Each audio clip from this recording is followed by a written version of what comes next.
Trương Lương tự tử Phòng sinh năm 262 mất năm 189 trước công nguyên, cùng với Hàn Tín và Tiêu Hà là một trong tam kiệt nhà Hán.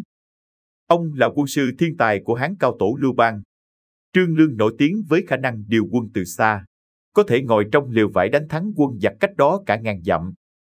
Cùng với tài năng xuất chúng về chiến lược quân sự, ông còn nổi tiếng về lòng khoan dung và lòng kính trọng dành cho người cao tuổi, về sự khiêm tốn và lối sống tiết kiệm.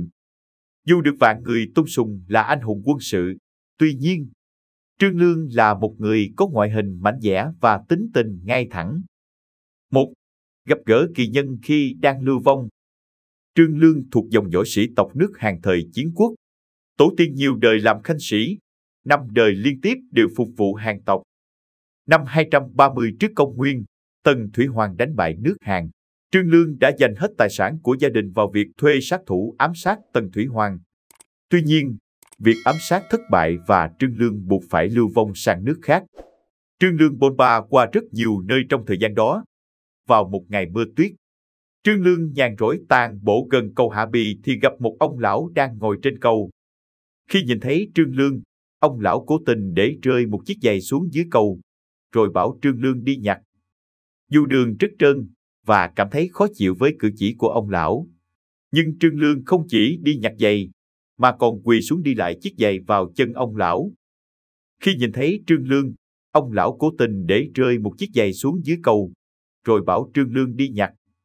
Nhìn thấy được tấm lòng kính trọng dành cho người lớn tuổi của Trương Lương, ông lão mỉm cười bảo Lương là tiểu tử này có thể dạy dỗ được. Ông bảo Trương Lương sáng hôm sau hãy đến học ông. Ngày hôm sau, Trương Lương tới cầu trước khi bình minh, nhưng đã thấy ông lão ngồi sẵn ở đó. Ông lão giận dữ trách móc Trương Lương về việc để người cao tuổi phải đợi, và bảo Trương Lương hôm sau hãy quay lại. Ngày thứ hai, dù đã đến sớm hơn cả ngày đầu nhưng Trương Lương lại đã thấy ông lão ngồi trên cầu. Ngày thứ ba, Trương Lương quyết định tới cầu vào lúc nửa đêm và đợi cho tới khi ông lão đến. Hài lòng với thái độ của Trương Lương, ông lão đưa cho Trương Lương một cuốn sách và bảo, khi cậu hoàn toàn hiểu rõ cuốn sách này, cậu sẽ trở thành sư gia của hoàng đế. Nếu cậu cần ta giúp, ta chính là tảng đá vàng dưới chân núi Cốc Thành. Theo truyền thuyết dân gian của Trung Quốc, ông lão đó chính là Hoàng Thạch Công, hay tảng đá cổ màu vàng. Một trong 4 học giả cổ đại hay còn gọi là Thương Sơn Tứ Hạo 4 ông lão trên núi Thương. Cuốn sách này là tố thư của Hoàng Thạch Công.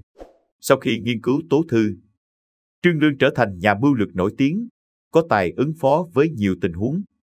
Cũng có truyền thuyết là Trương Lương đã tới chân núi Cốc Thành và tìm thấy một tảng đá vàng ở nơi được chỉ dẫn. Ông đã xây một điện thờ cạnh tảng đá, và khi chết, tảng đá được chôn theo ông. 2. Nhà quân sư số 1 giúp Lưu Bang dẫn quốc. Nhờ vào tài quân sư của Trương Lương về sách lược và chiến lược, Lưu Bang đánh thắng nhiều trận và trở thành hoàng đế lập quốc của triều Hán. Đáng phải kể tới là một lời nói quan trọng của Trương Lương với Lưu Bang, đã giúp Lưu Bang có một quyết định quan trọng ảnh hưởng tới cục diện sau này. Khi Lưu Bang đánh vào kinh đô nước Tần, ông bị hấp dẫn bởi của cải và phụ nữ đẹp, nên có ý muốn ở lại đấy. Tuy nhiên, Trương Lương hết sức can gián Lưu Bang, chớ vì ham thích cuộc sống xa hoa nhung lụa mà trở thành kẻ phàm phu tục tử. Đã cốt vì thiên hạ giết bọn giặc tàn ác, thì nên ăn ở theo lối mộc mạc, để tỏ cái nền nếp của mình. Dù có luyến tiếc, nhưng Lưu Bang vẫn nghe lời Trương Lương và rời bỏ cung điện. Cuối cùng, nhờ vậy Lưu Bang ghi dấu được trong lòng dân như một anh hùng chính trực, nhận được sự ủng hộ của dân Tần, cuối cùng lên ngôi trở thành hoàng đế, thống nhất Trung Quốc. Khi triều đại mới trở nên ổn định, Trương Lương xin cáo quan về tu đạo.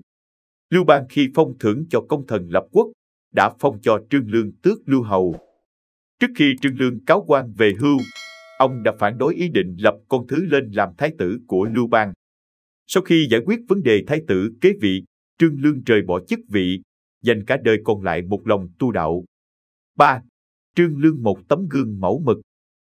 Những năm tuổi trẻ của Trương Lương, toàn bộ danh tiếng và của cải của ông bị mất khi nước Hàn bị Tần Thủy Hoàng tiêu diệt và nước Tần xưng bá, thống nhất thiên hạ. Trương Lương đã trải qua hoàn cảnh từ người giàu sang, rơi xuống làm kẻ bần cùng, từ quan chức xuống làm thường dân. Tuy nhiên, Trương Lương chưa bao giờ nhục chí vì việc ám sát hụt Tần Thủy Hoàng. Sau khi đánh giá tình hình chính trị, ông đã về với Lưu Bang và hỗ trợ Lưu Bang đánh bại nhà Tần, trả thù mất nước của nhà Hàn. Khi đã hoàn thành tâm nguyện trả thù mất nước, Trương Lương không ham danh vọng, quyền lực, của cải hay cuộc sống xa hoa nhung lụa. Ông chọn trở về với cuộc sống đạm bạc, ở ẩn, tu đạo thành tiên, đạt tới cảnh giới giác ngộ cao. Sau khi ông mất, Trương Lương trở thành tấm gương mẫu mực cho các đời quân sư hoàng đế. Video của chúng tôi đến đây là kết thúc. Cảm ơn tất cả các bạn đã quan tâm tới xe hay V88 và theo dõi video của chúng tôi. Đừng quên like, share và đăng ký kênh nhé. Đặc biệt đừng quên bật chuông để theo dõi những video nhanh nhất. Một lần nữa xin cảm ơn tất cả các bạn.